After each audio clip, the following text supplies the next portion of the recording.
All right, welcome back inside our proactive newsroom. And joining me now is Corey Giasson. He is the CEO of MustGrow Biologics. And Corey, it's good to see you again. How are you?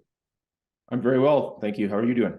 I'm doing very well, thanks. And excited to learn a little bit more about what's going on within the company and especially around your IP. We'll talk about that in just a second, but maybe just remind everyone a little bit about the company. Yeah, so MustGrow Biologics Corp. We're an ag biotech company based here in Saskatchewan, Canada, and we've got a patented technology that extracts compounds from the mustard seed, and these compounds they're the natural defense mechanism of the mustard plant. So they help fight off diseases, pests, weeds, what have you. So future generations of the plant can grow and prosper. So we've extracted these compounds and we're utilizing them as a biopesticide or bringing them back for commercial use within agriculture, helping produce a sustainable food supply for the world.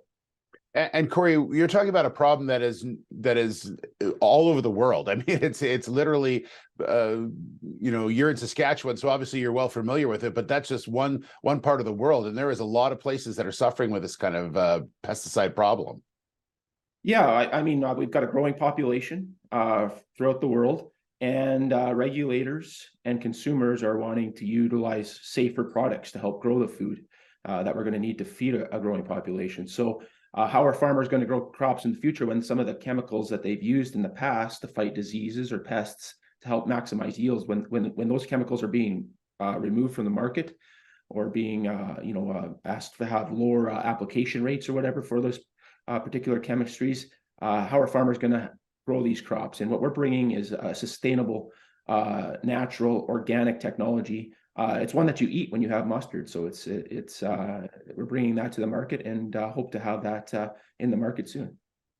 Let's talk about your intellectual property. I mentioned earlier you had some news around that. You've just put out a news release talking about the protection that you have for your technology, going from 23 to 84 total patents.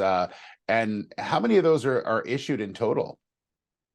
Yeah, I don't have the exact number on the top of my head here. Yeah, I think it's like 62 or something like that. It's pretty impressive. Yeah, exactly. Yeah, no, it's been a busy 3 years for us. We've been busy, doing a lot of work on the IP side, composition patents, also end use patents. And it's not just the patents. We've also have trade secrets here and on the process side. So there's a lot of interesting technology that we have in terms of producing and in terms of the compounds itself. And there's a lot more work to be done. Yeah. Why is it so important to make sure you have all those in place at this particular time of the company's development? Yeah, well, I mean, we're a tech company, so our patents are very important to us. I'd say that's probably our number one asset right now is the technology, is the patents and the trade secret in that. So that's where the value lies. And once we move into commercialization and have a registered product in jurisdictions around the world, then that will become just as valuable as those patents. Okay, let's talk about the rest of this year in 2023 and then obviously into 2024. What can people expect? Yeah, well, 2023 and 2024, both of are going to be very busy years for us.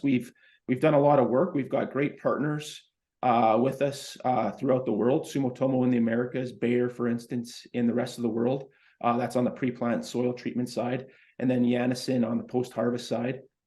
And then Nexus BioAg here in Canada with two important crops here in Canada, canola and pulse crops.